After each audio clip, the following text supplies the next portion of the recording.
What is up, weather enthusiasts? I'm your host, Pat's Path Predictor. Let's get right into the weather.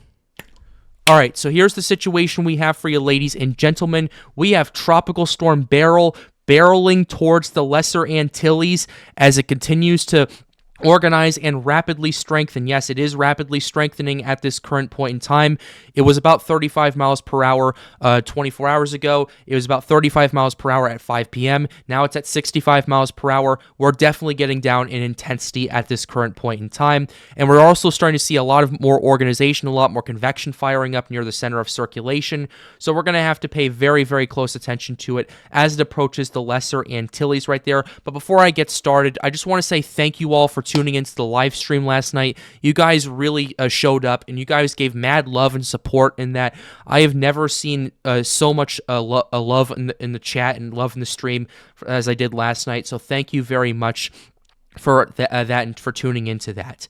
I really hope you guys enjoyed that, and I hope you enjoyed this coverage continuing right now, because we have a very serious situation going on across much of the Antilles and the Caribbean Sea in the next week. So here's the situation that we have. It is currently 65 mile per hour winds. It's moving west at 23 miles per hour. It is expected to slow down somewhat as it moves closer to the Lesser Antilles. It is expected to slow down to about, I'd say, 15 miles per hour as it gets closer to that, because there's going to be a bit of a ridge that's going to be engaging with it and allowing for it to slow down. Then it's going to slingshot after it gets out of the eastern Caribbean and start moving around 20 miles per hour or so. So that's something we're paying attention to right now. And then its current location is 10 degrees north, 48.4 degrees west. And yeah, the tropical storm force winds extend out 45 miles from the center. This is a very small tropical system right now. And this is part of the reason I am worried about that, because small systems are volatile to forecast. If you guys were listening in the stream last night, they're volatile to forecast for, and they also can intensify at a very, very fast rate. So with that being said, let's go ahead and dive into the public advisory right here, just to give you an idea of what we're potentially going to be looking at right here. We have hurricane watches in effect for Barbados, St. Lucia, St. Vincent, and the Grenadine Islands, as well as tropical storm watches in effect for Tobago, Martinique, and Dominica over here. Interests elsewhere in the Lesser Antilles should closely monitor the progress of Beryl. Additional watches and warnings will likely be required for portions of this area this evening. So we're going to have to pay very close attention to it right now. Once again, we have 65 mile per hour winds with higher gusts. Okay, this is new right here. Rapid strengthening is forecast. These aren't my words, this is the NHC's. Rapid strengthening is forecast, and Beryl is expected to become a major hurricane before it reaches the Windward Islands. You saw on the cone over here, let's pull that up. Yes, it is expected to be a major hurricane, Category 3, according to the National Hurricane Center, as it approaches the Lesser Antilles. And then you can go ahead and take a look at the discussion right here. Here's what it has. It has it intensifying in the next 24 hours up to a 100 mile per hour Category 2 hurricane. And then in the next 48 hours, it'll be at a 115 mile per hour major hurricane going into this. Here's the discussion part right here. The storm has been steadily strengthening since it formed yesterday. Now the structure is more symmetric and compact and will likely have an opportunity to rapidly intensify given the low shear conditions. The new NHC intensity forecast explicitly calls for rapid strengthening and shows Beryl becoming a major hurricane before moving across the Windward Islands. Ladies and gentlemen, this is late June, and we are already looking for a major hurricane being forecast right now. This is pretty crazy right here if you think about it, because the last major hurricane we had in June was in 1966. It's been almost 60 years since we saw a major hurricane, and this is the first time we've seen a major hurricane or a hurricane of any aspect develop this far east from the Antilles. We're taking this very seriously here on the Pat's Path Predictor channel, and I strongly advise you guys to watch local officials, listen to them. If they tell you to evacuate, evacuate. If they tell you to shelter in place, shelter in place. They know better than I do because they understand the local terrain and local conditions over there. Pay attention to those. I'm just giving you the information that they're looking at as well. So with that being said, I want to go ahead and show you the satellite imagery at a closer look of Beryl right here. Over the last few hours, we've been seeing this thing really start to ramp up with the convection right here. We're seeing a lot more areas of convection firing up across a lot of regions over here, across all cylinders and all of that right here. We're seeing a lot more of a core start to organize and develop right over here, as well as start to approach and start to wrap around the northwestern side of it over there, as the eye wall, I believe, according to microwave imagery, is almost about to or has closed out right here. We can go ahead and see if we can get the latest right here. Unfortunately, we don't have that right now. We can go ahead and show you the microwave imagery we do have. This is what we had right here. This is from earlier this morning. And, oh, never mind. This is actually for right now. Oh, the core is really starting to ramp up right here. The core outside of the northern part of it is really starting to show a lot of intensification and a lot of stuff going on. Matter of fact, it's having it at 55 knots right now, getting up to potentially 60 knots according to microwave imagery. So this could be a 70-mile-per-hour tropical storm knocking on the door at hurricane strength right there. That structure, as you're seeing right towards the end of it right here, is really starting to show right here. We're starting to see that core really wrap around. It's already wrapped out the southern 2/3 of the system right now. If it wraps out, or at least the heaviest part of it wraps out at the northern part of it, well, ladies and gentlemen, there's your system right here. But I do believe we either have a closed or almost closed eye wall as of right now. It's very, very close. I believe it's going to be closed in the next couple of hours or so, and I believe this will be strengthened into a hurricane down the road. So, ladies and gentlemen, we have to take this very seriously. I will continue to keep you updated. Let's go ahead and show you some other metrics that we are potentially looking at. We're going to start with the track models and the intensity models. Track models right here, very interesting situation. We are expecting this to approach the Lesser Antilles in the next 2 days or so. It's expected to make either a landfall or very close past to St. Vincent around 8 a.m. on Atlantic Standard Time on Monday. So we have to take this very seriously, Monday, July 1st, as a major hurricane. And all the models are very consistent on this. There's a couple that push it a little bit further to the south, but all the models other than that do agree that this is going to be just really pushing through. And then after that, the models do start to deviate a little bit as we get to the 5-day forecast, because a lot of them either have it making a very close pass to, making landfall in, or moving south of Jamaica. This is going to be a very serious situation regardless, so that's why I'm concerned about this. Jamaica is in the cone of the NHC's advisory right here, expected to become a hurricane at this current point. At the time it approached there, it's expected to be a Category 2 hurricane as it approaches Jamaica, so we have to take this very, very seriously at this current point in time. Intensity models, they're completely going all over the place. Intensity models, the vast majority of the models are now calling for a Category 3 major hurricane, with some going up to Category 4 strength right here, and we'll have to pay attention to this. Personally, I think Category 3 is right where I think this is going to end up going. The peak of this, I do not 100% know. This thing rapidly intensified. This thing strengthened a lot faster than I think a lot of people anticipated, both myself and the National Hurricane Center.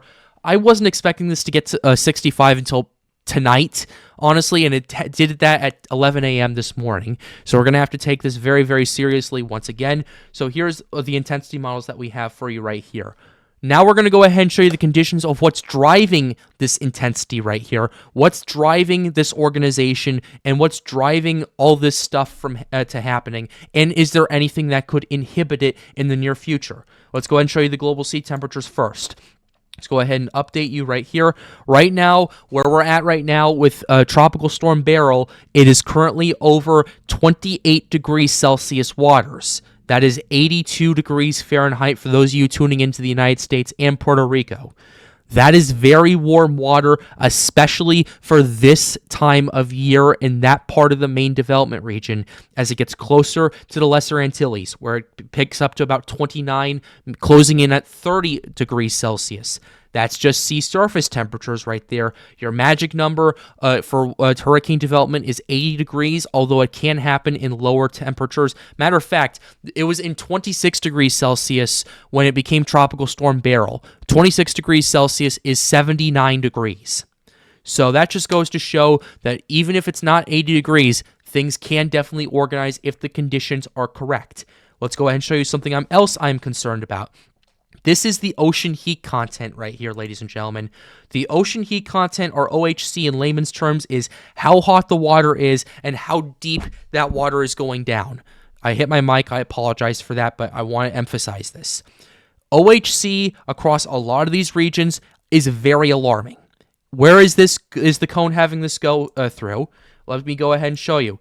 It's moving through all of that very hot and very large OHC. We're seeing OHC values as it approaches the Antilles cracking 125 to an isolated few areas of 150. 50 OHC is considered good for decent amounts of strengthening. 100 OHC is considered a good amount of OHC for rapid strengthening. Anything more than that, you're getting something pretty bad. So that's what we're dealing with right here, and we're also dealing with very weak wind shear where it currently is. There is wind shear to the north and west of it right there. This wind shear over here is expected to lift and push further up to the north. This wind shear is actually curving at an angle that is allowing for the outflow to enhance and allowing for this thing to organize at an even faster rate than a lot of people thought it would. I was watching this last night on stream, and I was saying, hey, this is at a good angle this is going to help the system. And it's definitely paying off now. It's now a 65 to 70 mile per hour tropical system. Going to have to pay attention to it as this thing continues to develop the core. So with that being said, with the shear forecast, let's go ahead and show you one other factor I am paying attention to, and that is dry air. Until last night, we were seeing essentially an area of dry air to the west of it, but because this tropical wave just started bursting with convection right here, all that dry air that could have potentially killed off and at least halted its intensification with Beryl is not happening. It's not happening. It's just, at this current point, there's a lot of moist air until it gets to the Antilles, and as it gets into the Caribbean, we'll show you the forecast just to give you an understanding of what we're going to be looking at.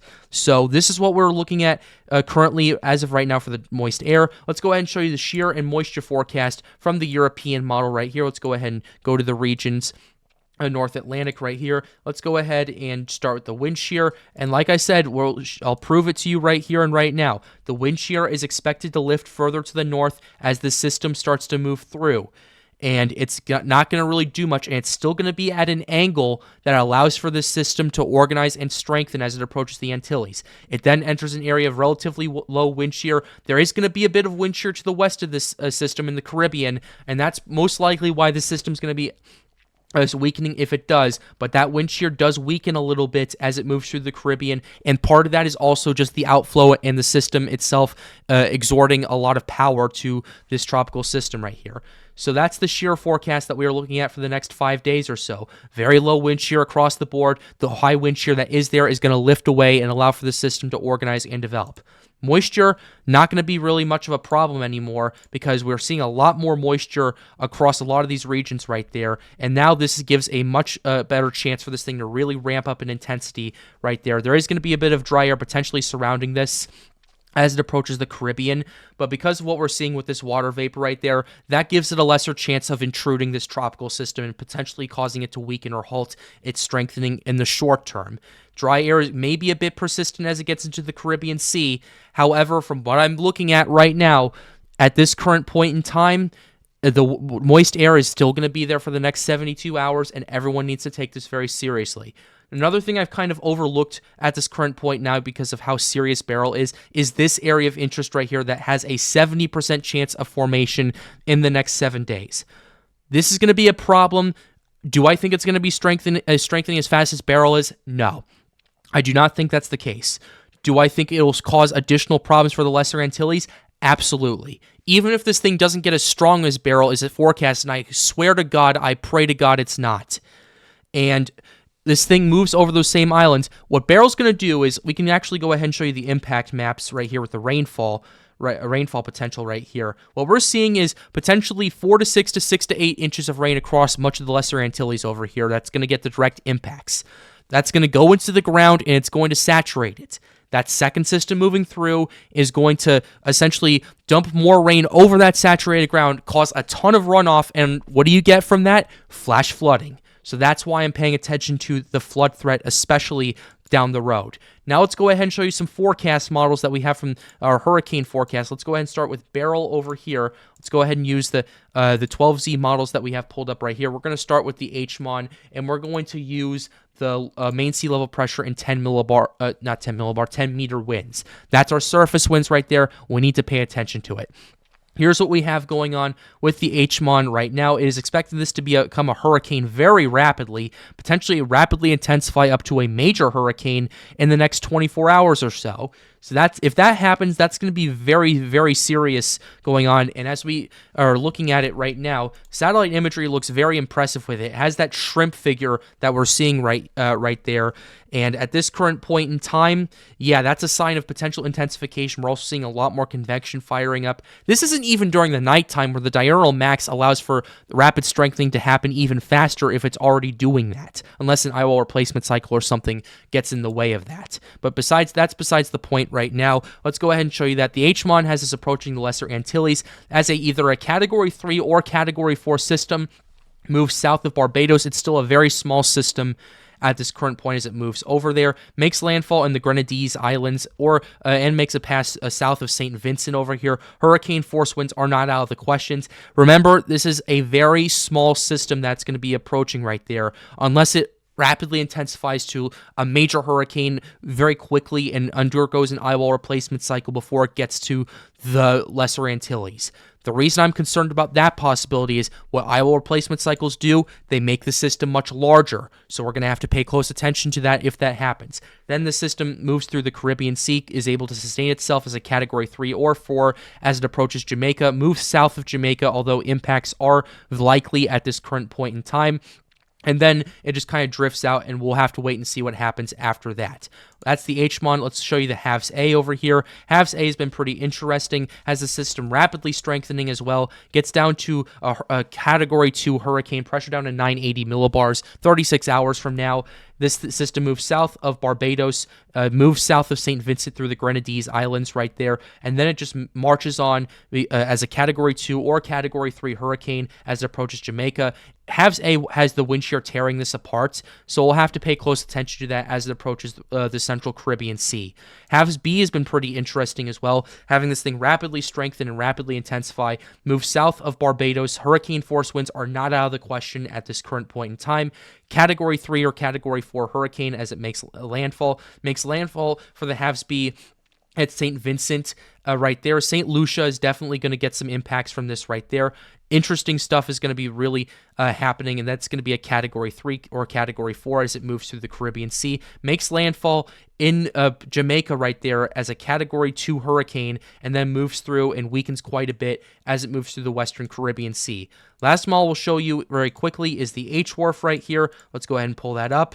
And now here is the H-Wharf for you, ladies and gentlemen. The H-Wharf has been very aggressive as of late, and this model run, I just looked before I started filming, this is quite aggressive, and this is a potential worst-case scenario right here. Take this with a grain of salt, though, because nothing is set in stone.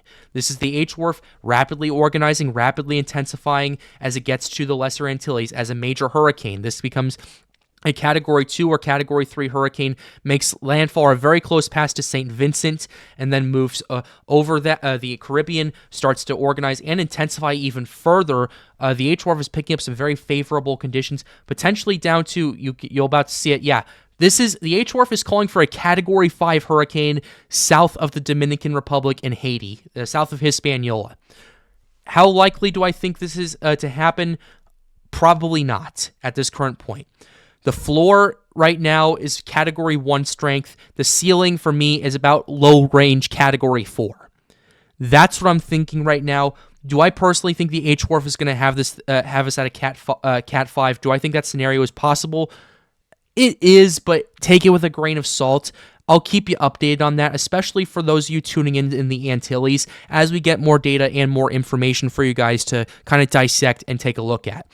Now, before we go, I do have a quick announcement. I will be having an interview tomorrow with Weather Girl Danny. I know we have a lot of people from the Antilles who are very concerned about this. Same with those in Jamaica. So I'm having Weather Girl Danny come on tomorrow morning. The interview should be out around 11 a.m. Atlantic Standard Time for you to take a look at. Then tomorrow we'll have our afternoon video, and then I will be live streaming for a couple of hours starting at 9 p.m. Atlantic Standard Time as we monitor the system approaching the Antilles. Thank you very much for watching. Be sure to leave a like and subscribe to the channel if you are new. It helps us out, helps us get more videos out like these. The goal of this channel, as always, is to get more people engaged with weather. If you want to come hang out with us, or if you want to see the behind the scenes of what's been going on in the Storms United Discord server, be sure to join that. Link to that right over there. And with that being said, have a wonderful day, guys. Stay safe.